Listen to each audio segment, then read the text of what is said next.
As I told last time, we decided to end these programs by having a dozen or so world leaders spend a whole weekend discussing the problems we had raised. Our thought was to invite people who had themselves shouldered great responsibility, mostly in politics, and who could talk about it. They came to our farm in southern Vermont, a farm where nothing grows but trees, and where we've gone for our summers for 30 years. It is deep in the hills, not only secluded, but very hard to find. This, by the way, is the day for others to talk. I'm going to try to be silent, maybe unnaturally so. See how small the windows are, and there even are a few of the original glass panes, I think, blown glass. Original meaning? Oh, well, I guess from the house. It's about 200 years ago. My wife, Catherine, Kitty, tells two early arrivals about the old house. Ralph Derendorf, former commissioner responsible for research, science, and education of the EEC, and now head of the London School of Economics. Hans Selye, Canadian scientist. Most of the others eventually found the house. The county sheriff helped.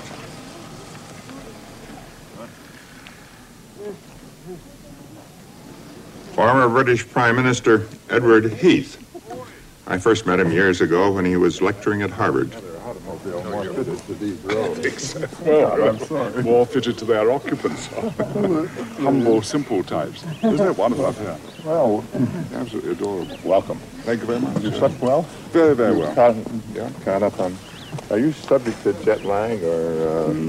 Not all that much, because I try to arrange it sensibly coming across, and I get some sleep coming over. Don't drink a lot of alcohol and eat very little. Nice. And I find it's much easier to adjust. I do all those things and I still can't adjust. My psyche is still right. Shirley Williams, British cabinet minister. Shirley Williams was a guest staying at the house.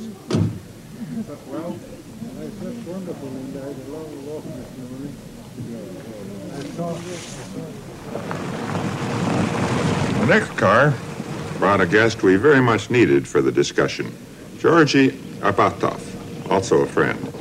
He is a member of the Soviet Parliament, member of the Soviet Academy, and a senior advisor to Mr. Brezhnev on American affairs.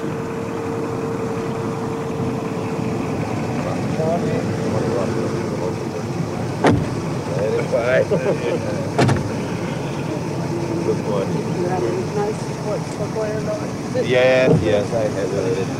You slept well? Yes, everything is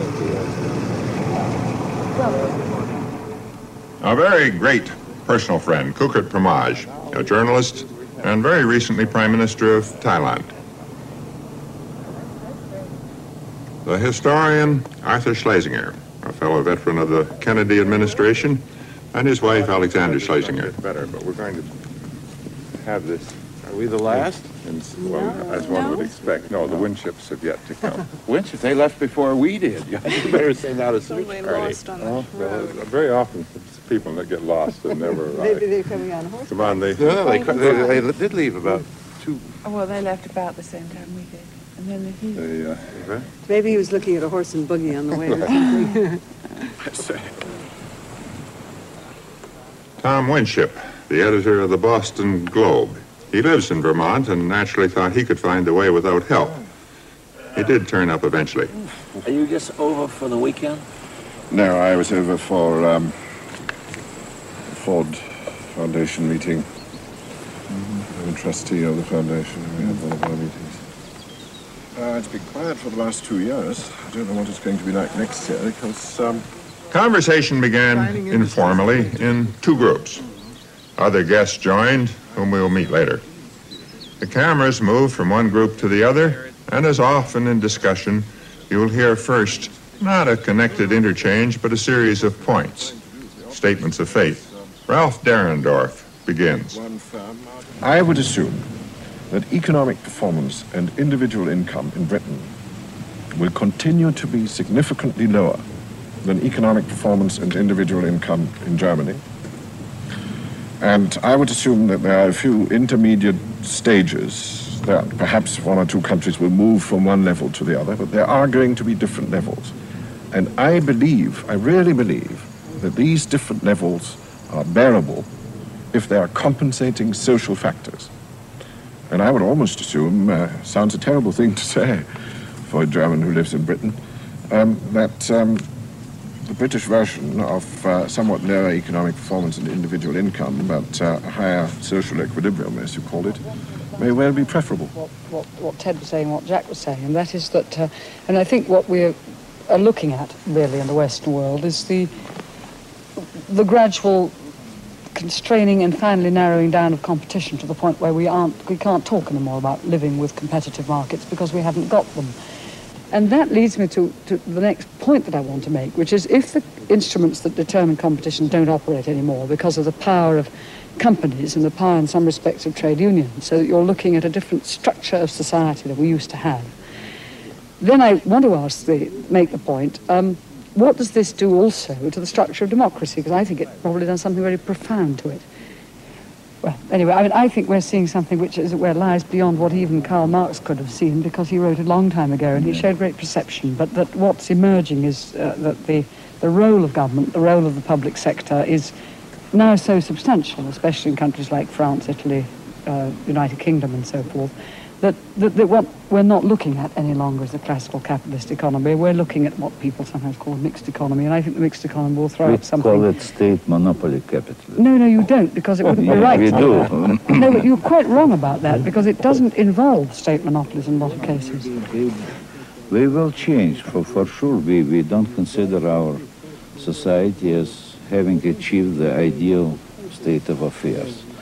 We call it, well, the transitional period to communism, and there will be a lot of changes in coming decades.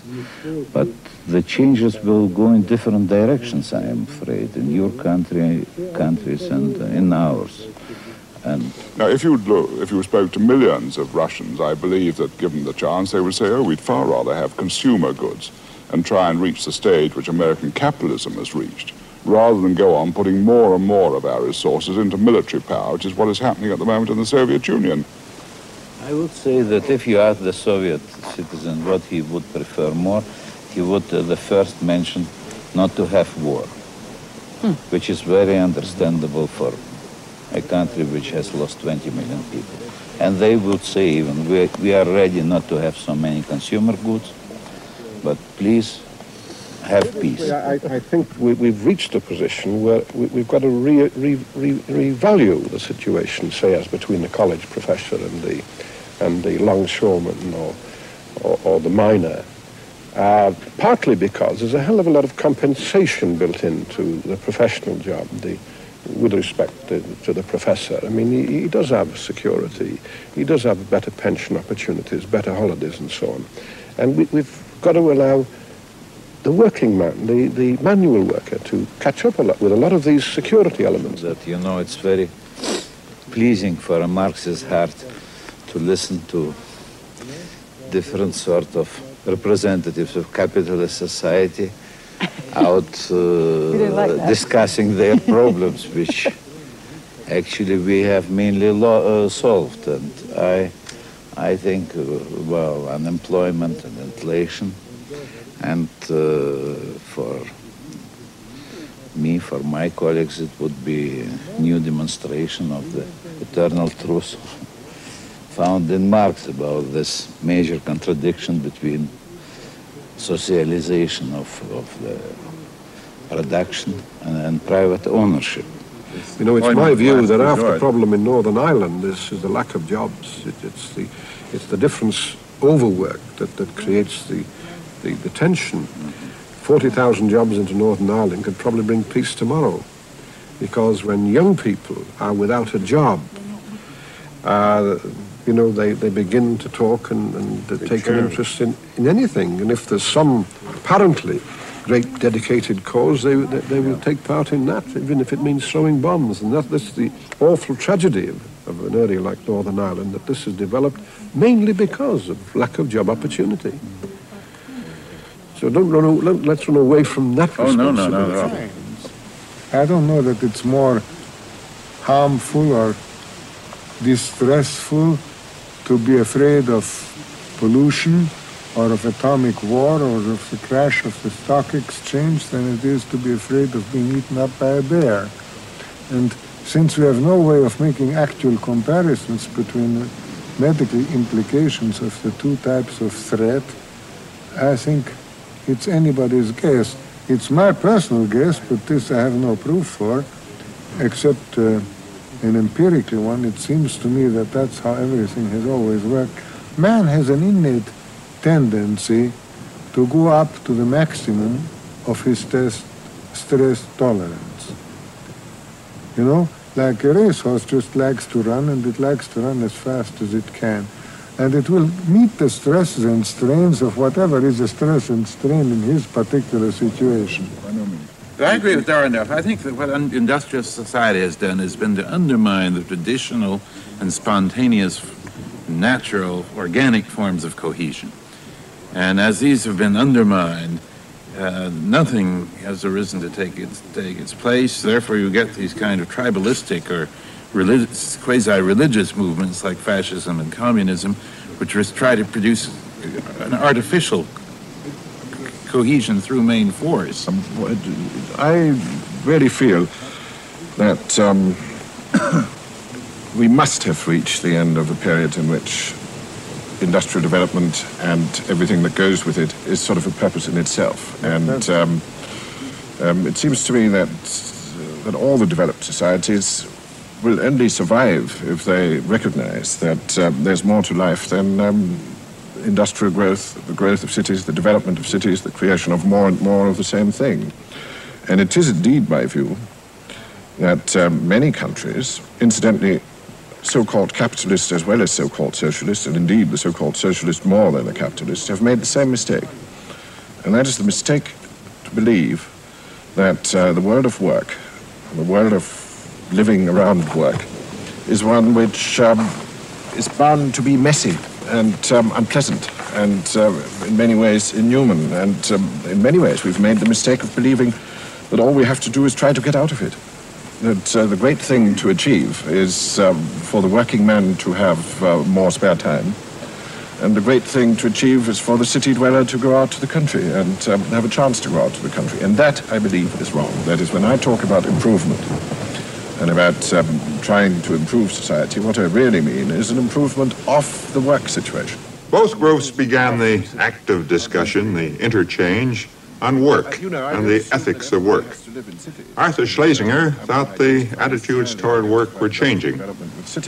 Most fundamentally, I suppose, we changed from a nation which was shaped by Calvinism, which had the Puritan ethic predominating, an ethic of discipline, work, responsibility, into a nation which, for various reasons, has become essentially or predominantly hedonistic, where self-gratification becomes much more important.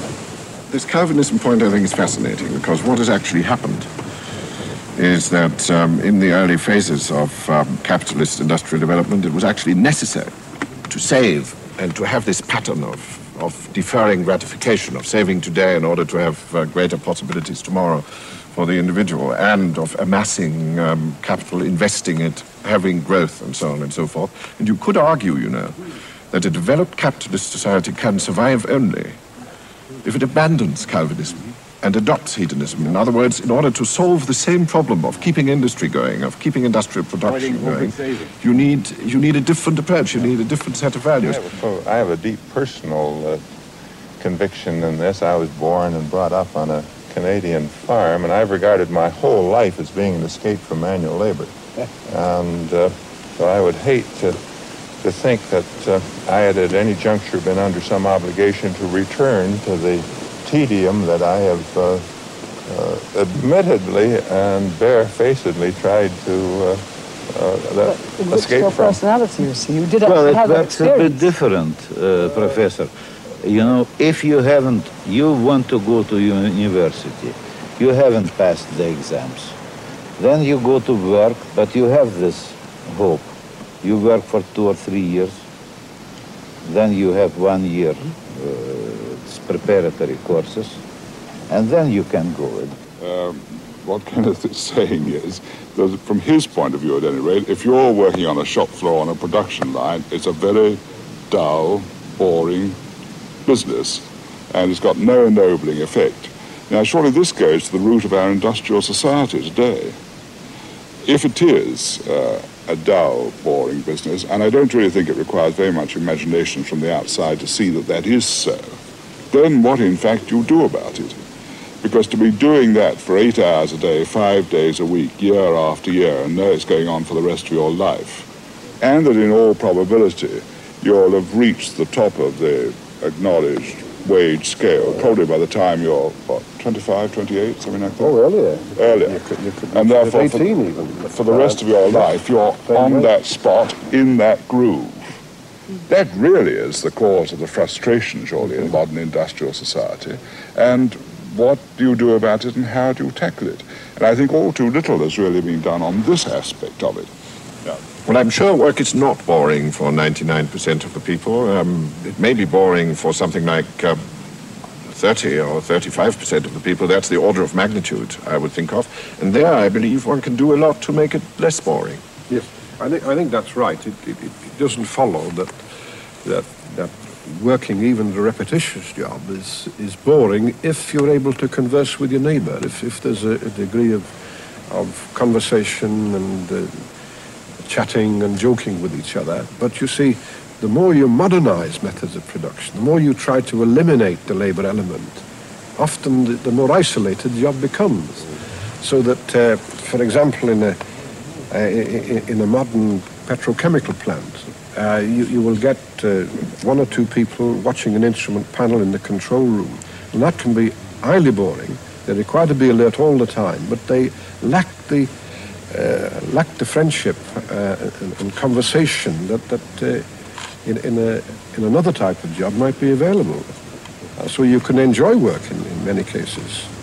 The real problem often is getting work, getting enough work. Shorter work hours and early retirement may be very, very desirable and should be permitted for some who want it.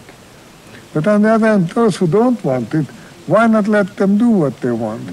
I think that we have to take into account the biological fact that you need the feeling of having an outlet for your energy, of having some satisfactory recognition for your work, and that is a very major point in motivation.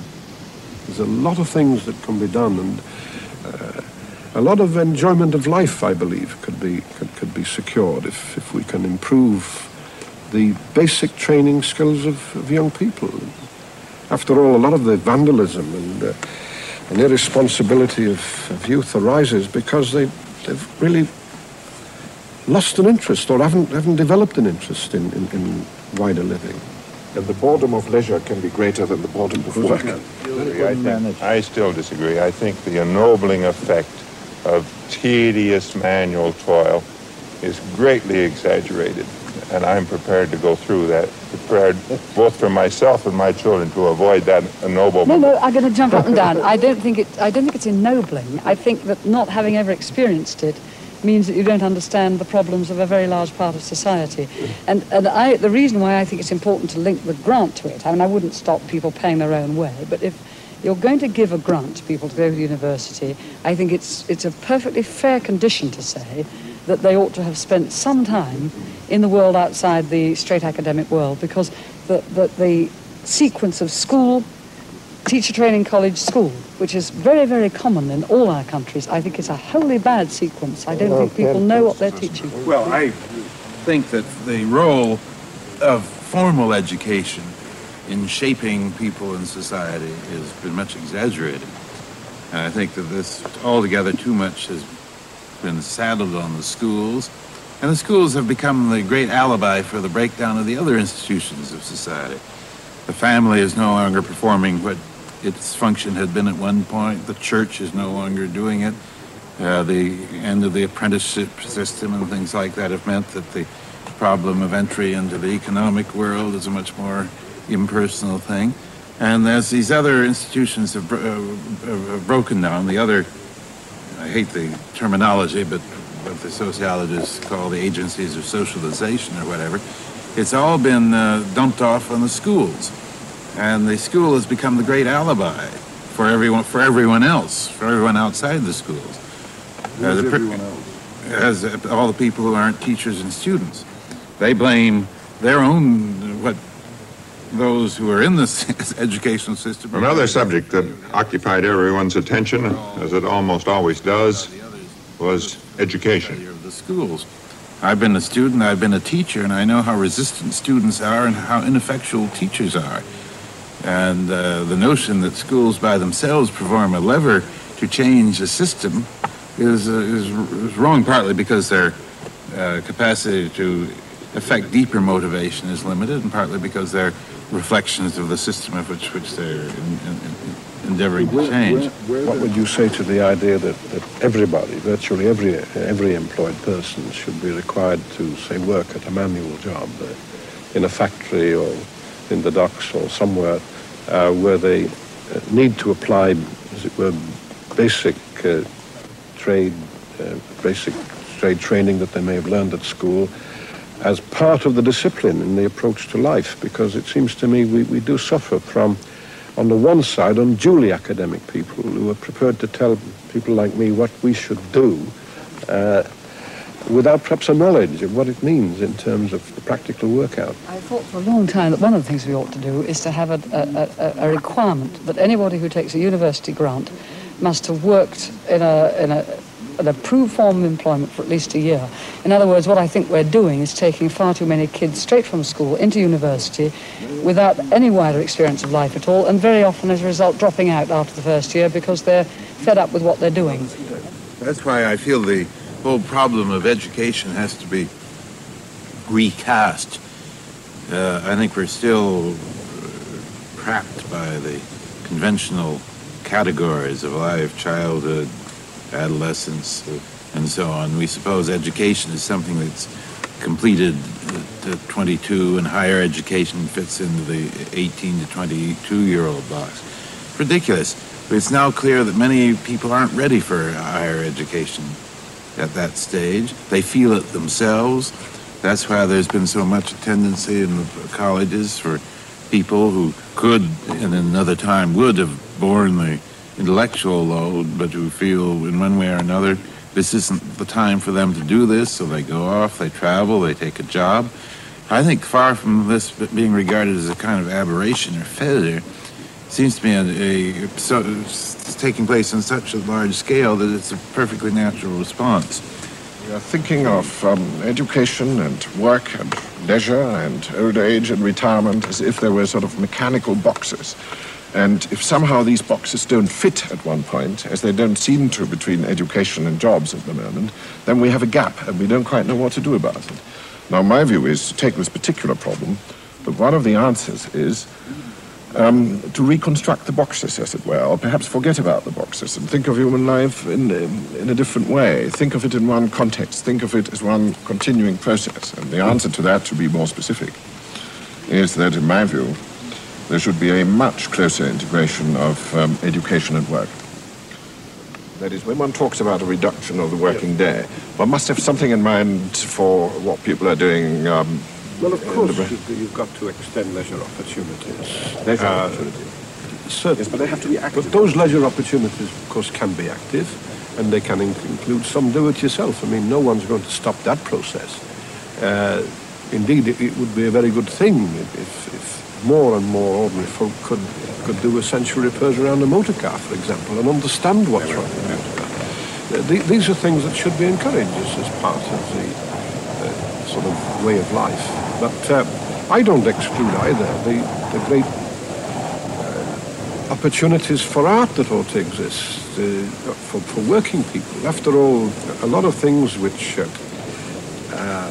professional groupings and highly educated people appreciate as normal, the appreciation of plays, of music, of painting and so on, it passes over the head of millions of ordinary people, of working people.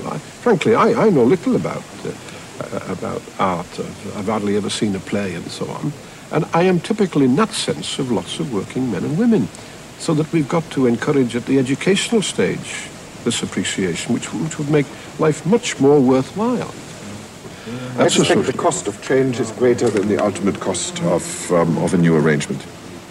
It is the changeover which is generally costly. I mean, that is one of the great experiences, certainly in my life, that even reforms which are designed ultimately to get more out of every pound or every dollar are expensive in the first place. When you do it, when you change educational institutions, when you make different arrangements on jobs, when you change the system of pensions, that is actually costly and requires a relatively favorable period of economic development.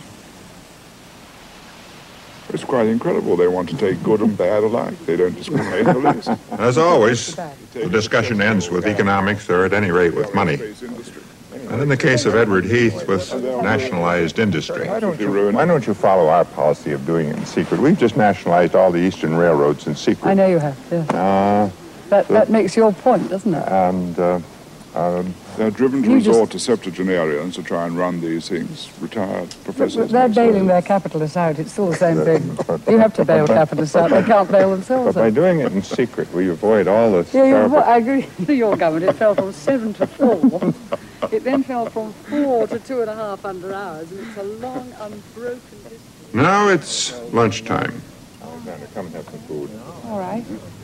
Arthur, having made all those valuable points this morning, come How do you know? Every one of which I've heard many times before. So I said, what time do I get to Marquette? There they said, you get there at 9:30. I said, what? 6 hours? I told it's just around the corner. To the rear. There's a nice calculation here. Enough food to stop hunger, but not so much as to send everyone off to sleep. The rarest. A lot. These are all rare. So this would probably be the rarest. I'm just going to get some salt. I think for a buffet lunch, we're doing all right. If you keep that going, then unions and employers will be influenced.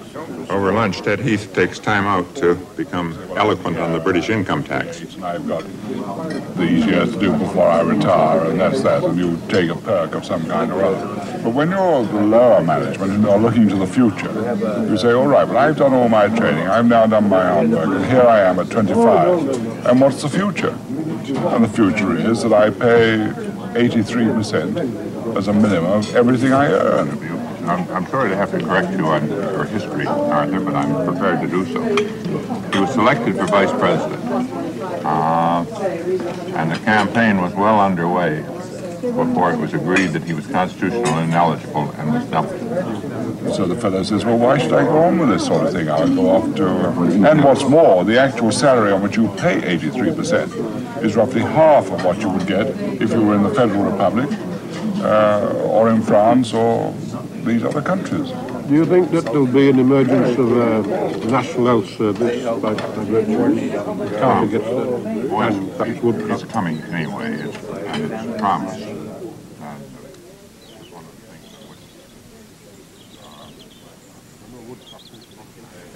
At lunch, our guests decided to amalgamate the two seminars, have general conversation. One talks less, but misses less. So we're losing the sunshine. It depends where you look. Come on, everybody. Let's go right over there. I don't know. Looking over here. I have induced. I think of acid work, Do we sit in any particular order? Anywhere you like, sir. Let's move this around so we won't be quite so visibly on the camera as we would.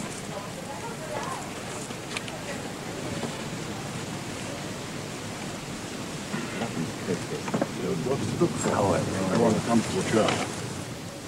The first topic was the developing countries, the third world. I'd asked Georgy Abatov of Russia to start this discussion. In general, I think the problem is there, and the problem has to be solved in coming decade at least. Otherwise, it will become a very acute and very serious problem. And I think how the so-called rich countries, advanced countries can help it. I have told about it. The first service would be to end the Cold War and attempt to use these countries for Cold War purposes. Then not to involve them in arms race and in the conflicts which we have in different parts of the globe. And I think also the solution of some problems, you know, well, we have unsolved problems which are very dangerous in South Africa, some other places. I think that it was not yet really worked out by economists, by scholars in general, and by governments. The whole big subject of most effective way of assistance. There are different opinions, but of course education of specialists go with it. But all of it must coincide with internal changes in former colonial countries, with creation of such economic climate and social climate which will be really favorable to rapid economic development of these parts. I think the whole of this discussion so far has been out of date and completely unrealistic. Bears no relationship to the modern world at all. The plain fact is that the Soviet Union has done almost nothing to help any developing country in the past 2 decades, unless it was putting in force. Its contribution towards the third world has been minimum, unless it was putting in force which it thought would change the regime to its own purposes. Now, when you come to look at the question of the third world, and you talk about the rich world, which is the rich world today? The rich world today is the oil-producing countries. That's the rich world, not Britain, not the rest of Western Europe, which has got large trade deficits. The rich world is the oil-producing world, which has got enormous surpluses, and which, first of all, doesn't know what to do with its surpluses, and secondly, if shown, is very unwilling to use them to any constructive purpose with the rest of its third world brethren. Then you come to this very, in a way, much more controversial political question about the help which you give to individual countries. I think it goes beyond ordinary human forbearance to say, all right, well, we will help such and such a country. And when they appear at the United Nations in a discussion, they kick us in the teeth. And the ordinary British voter says to himself, well, why am I contributing out of tax to help another country? And then at the UN, they just kick us in the teeth and say, you're absolute hell, you're an imperialist power, we disagree with everything you do, and so on. These are really very basic human considerations. Many of these countries were your former colonies. And they, in one way or another, helped very much to prosperity of Great Britain and made it what it has become in 19th century, beginning the first half maybe of the 20th century. I think you cannot say that it's not your moral duty now because you are poor. This is also very relative. You know, if the Americans, comprising 6% of the world population, consume 40% of world resources and feel themselves poor, it's another kind of being poor than these other countries. I think it has to be regarded as a special duty, the assistance to this country, of the countries of the former colonial countries. You mentioned that your help to China was a disappointment. What was the disappointment? Why were you so disappointed about China? What did China do that was wrong? Well, I mean, I'm asking this in case in the future I became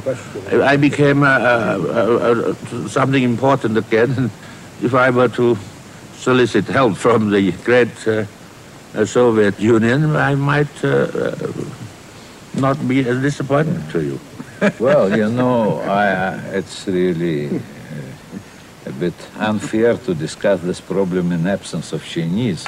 Well, it doesn't Although really matter. every fourth of us had to be a Chinese, according to statistics. Well, I have Chinese ancestors. Yes, but I would say, you know, we, after Chinese Revolution, we took it. It was very emotional and sentimental, I would say, in our country. Yes. And we were very poor and in a very bad state this time after the war.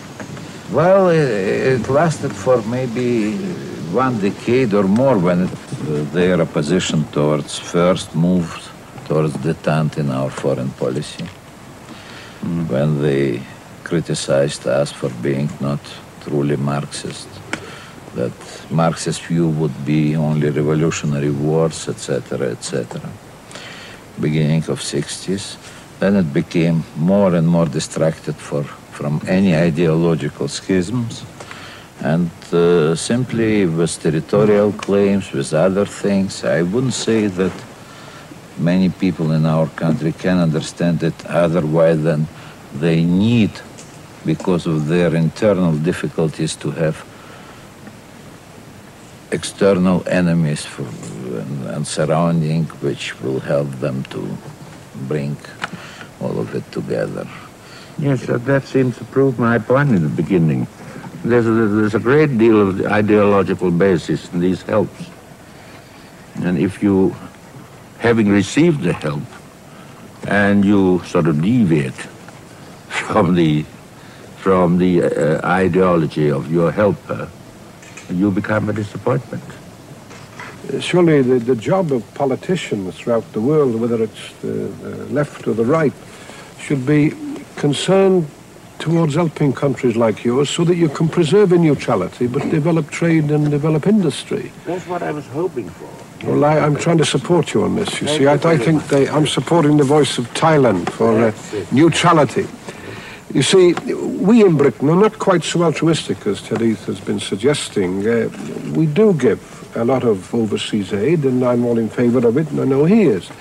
But a lot of our overseas aid is related to British goods going to the undeveloped countries. And that British goods, American goods, Russian goods, and so on, there's a lot to be said for that. If it's to raise the standard of people, if it's to bring them more into line in terms of standard of living with the more developed countries of the world. But it's how you do it without pressures, without undue influence, not only of a political nature, but of an industrial nature. And we in the trade union movement are very concerned about the attitude, for example, of multinational companies that are prepared to exploit the third world.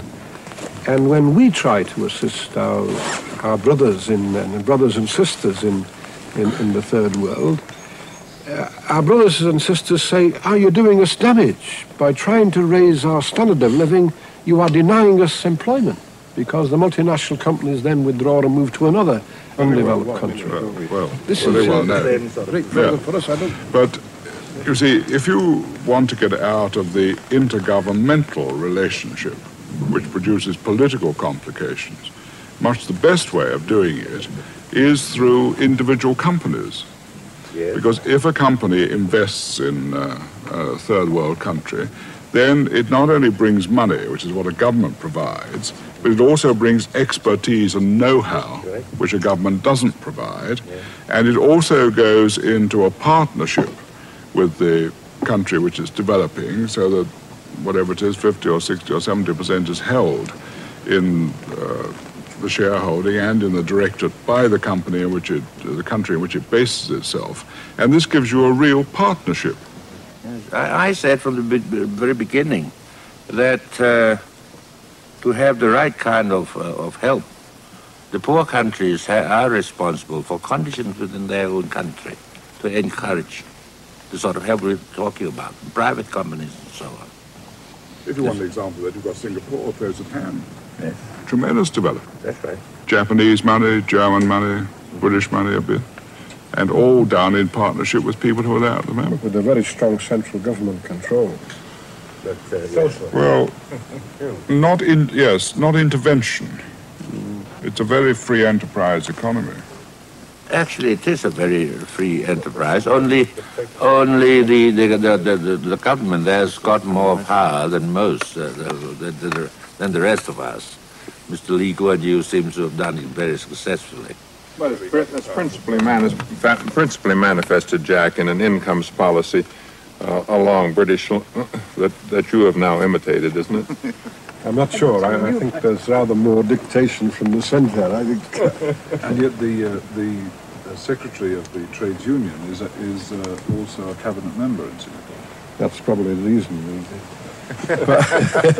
Jack, I never knew you had aspirations in this way. You are insatiable. No. But you see, what do you do? Formalize your present position. What do you do? You've mentioned an incident, Ted, in Britain.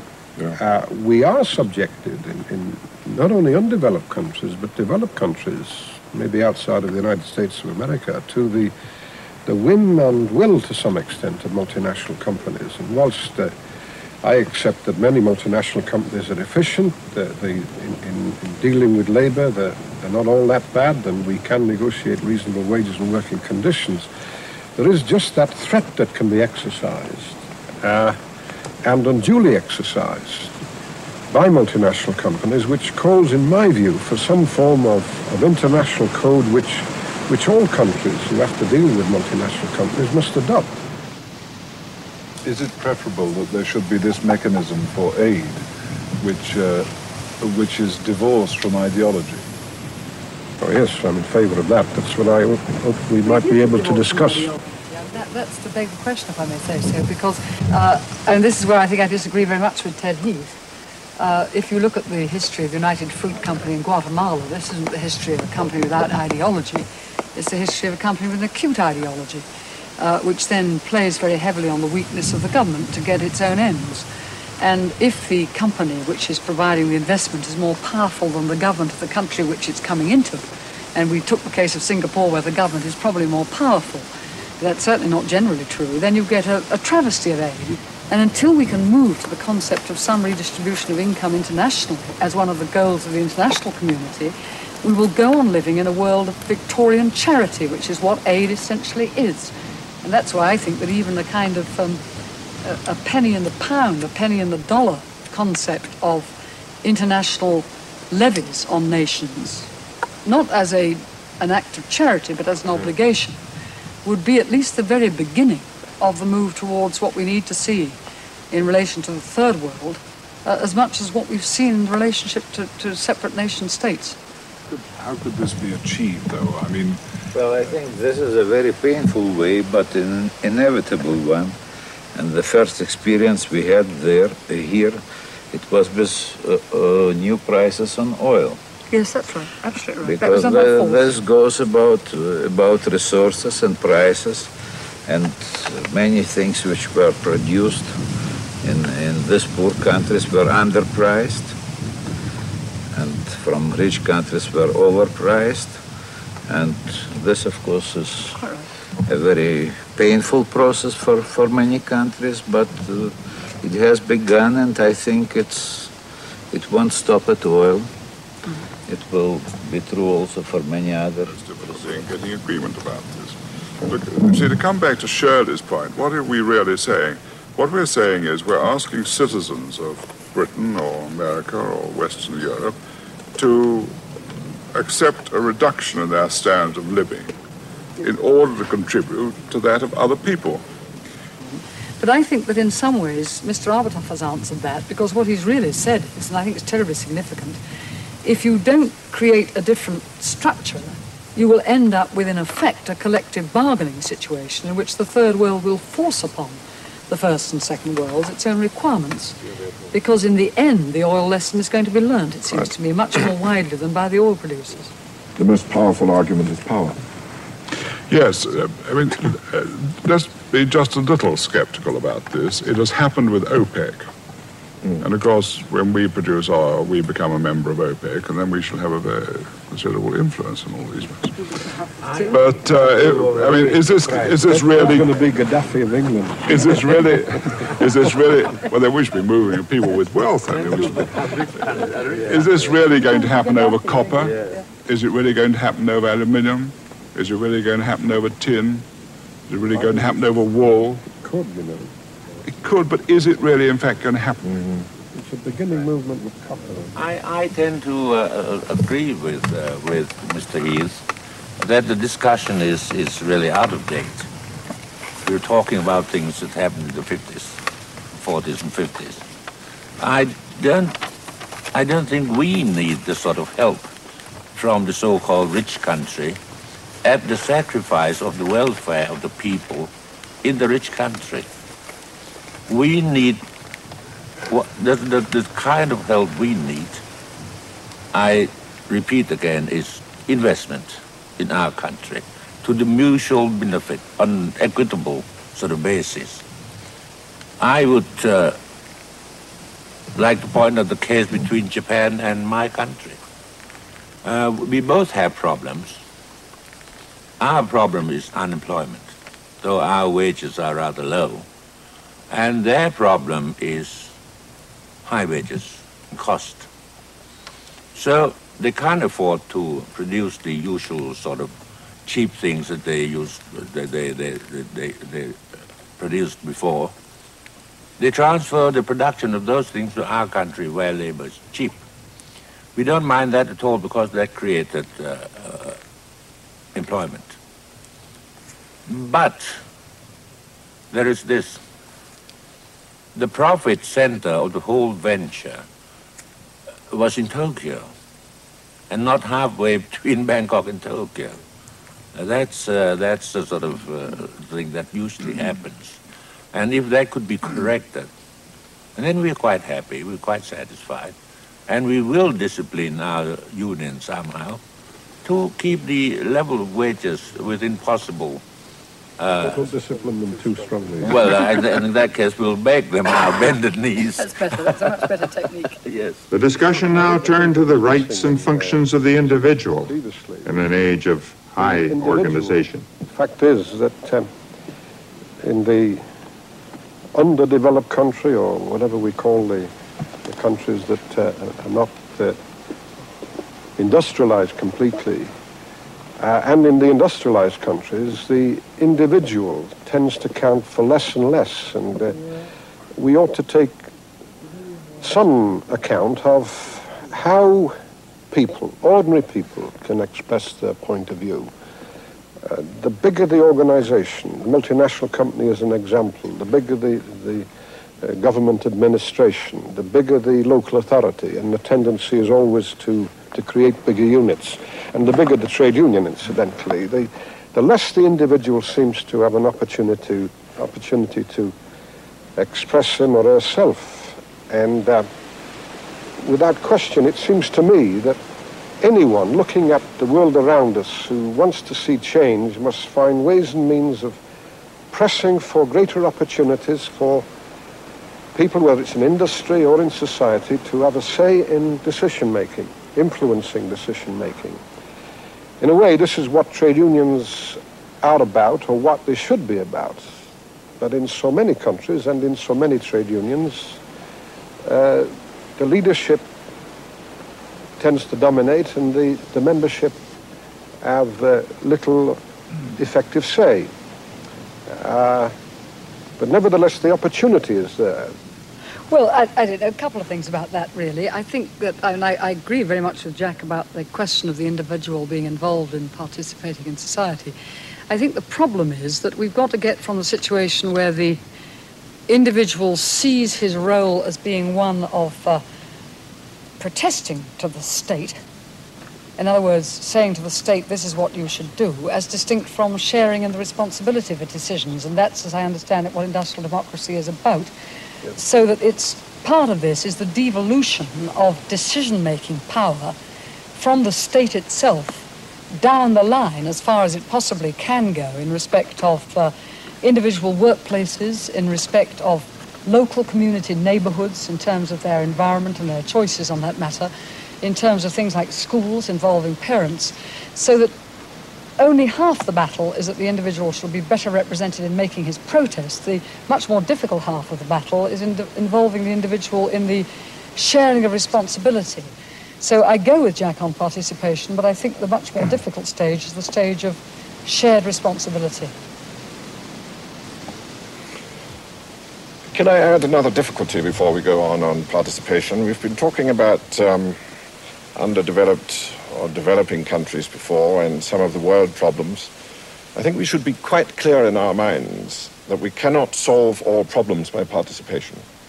And that indeed there's a great danger that people who have a chance to participate delude themselves about the influence they have. We have problems of an international monetary system, and we won't solve them by participation, and yet they have to be solved.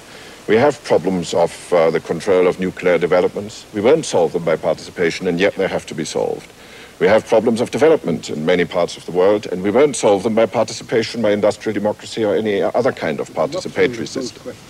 Yeah, but I think it's quite important. Separated from the people. The people's future and welfare is affected by decisions about all these things. I agree with you, and yet I cannot think of a system which, by immediate participation of all citizens, helps us to solve these problems. And that, I think, is quite a dilemma in which we are. And I think that, therefore, we have to think of other checks and balances for some of the great international decisions. That is, don't let us use participation as an alibi for those who continue to take the great decisions without having to ask anybody. That's the point I was really trying to make. If you take the big issues which Jack has been mentioning, I mean, what has gone wrong with the proper means of dealing with those, which are the political institutions? I mean, these are political questions. Nuclear defense is a political question. The question of aid to the developing world and the other points you've mentioned. These are political questions, and we have political institutions to deal with them. In our country, well... National institutions. Yes, national institutions, a parliamentary institution. If you take it down locally, well, then we have constituencies, and within that you have wards and so on. Now, these are all the institutions. Well, then what has gone wrong with all of this? And I think one of the things that has gone wrong is that the citizen feels that on the other things which affect him, parliamentary institutions no longer really represent his views. And if you take, for example, capital punishment. Now, here Parliament has repeatedly stood for the abolition of capital punishment. If you had a referendum in Britain at any time over the last 20 years, there would be an overwhelming majority for capital punishment. That is still the case today. And so you have this feeling amongst the citizens. The same applies to immigration. Of course, I suppose the question we're concerned with is the fate of the individual in the world of large organizations. I think it'd be a mistake to identify those organizations with a particular economic system or whatever. Now, this isn't a new question. No one thought about it more profoundly than Tocqueville a century and a half ago in Democracy in America, where he was concerned precisely with the fate of the individual in a mass society. And in effect, he came up with 2 points, and they seem to me still applicable today. And the first is the absolute importance of political freedom. Now, political freedom is qualified in countries which have it, where it allegedly prevails. It's limited, as our critics and we ourselves point out. But still, the rights of political opposition, however pallid they may be, are better than having no rights of political opposition at all. And I think, therefore, any serious consideration of the fate of the individual in the world of a large organization must understand that the individual is dead without a system which is devoted, however, which has as among its objectives and alleged rights the rights of political opposition. Would you include the position of the individual who has no alternative except to work for a large organization? Should he have political freedom? Sure. No. Would you describe that as an absence of freedom? I would describe that as an absence of freedom, yes. What you're emphasizing, which I agree with profoundly, is in a way a negative sort of freedom, which I think is basic. You can ensure by laws in a parliamentary democracy that people aren't made to do things, but the real problem today is to go further than that and meet their aspirations. And by saying, yes, your freedom is also going to enable you to have the constructive things in life and to remove the uncertainty from yourself and your family. If we're talking about the age of uncertainty, then it seems to me the uncertainty with which we're really dealing is the uncertainty of the ordinary man in the street and his wife and his family and what's his future going to be and what his children, how they're going to be educated and what's their job going to be after that and where they're going to live and who's going to look after their health. And if they're ill, are they going to have to pay a fabulous bill or do they find a means either by voluntary contribution or through the state in which it's met? These are all the things which really concern the man in the street and his wife and his children. There has to be some sort of leadership which you trust, doesn't there? I would say another thing, that in the 60s here, I think that there was an enormous movement. People really felt that they'd been misled, that their government was too big, that their organizations were too big, and that they as individuals couldn't affect them. We've grown, the Washington Post building has grown since I've been there 13 years, from about 1,300 to 2,800. And I now cope with some very real difficulties because people feel that we're cold, we're impersonal, that they're not loved, that people don't want to listen, that management doesn't care. I get that all the time. All I'm saying is that when you do care and you do want to do it right, it's still very hard to do. You have to replace the value of a small institution in which individuals all know each other and therefore can be heard with some very effective machinery through which they can make themselves heard, such as, say, an open door policy to the top executives. Well, of course we have the answer to that in Britain in industry, and that's the shop steward system, a continuous representation system, elected representatives. But I think you need to develop that and enrich it. At the same time, you've got to find some equivalent in society so that... But, Mr. Jones, some of, as you yourself said, trade unions tend to become very undemocratic. Yes, but the way you ensure that they're democratic is to make sure that there's a lot of representatives selected at the bottom of the union machinery. But like every organization, people get lazy and they don't go out and vote and they don't participate. And then, like every bureaucracy, the bureaucracy takes over, and it's more undemocratic than any bureaucracy you can encounter when it gets rigid. And it's the first to prevent management from trying to reach people who work for them. But a trade union shouldn't stand in the way of direct and effective representation of the employees to the management. That's what a trade union really should be about.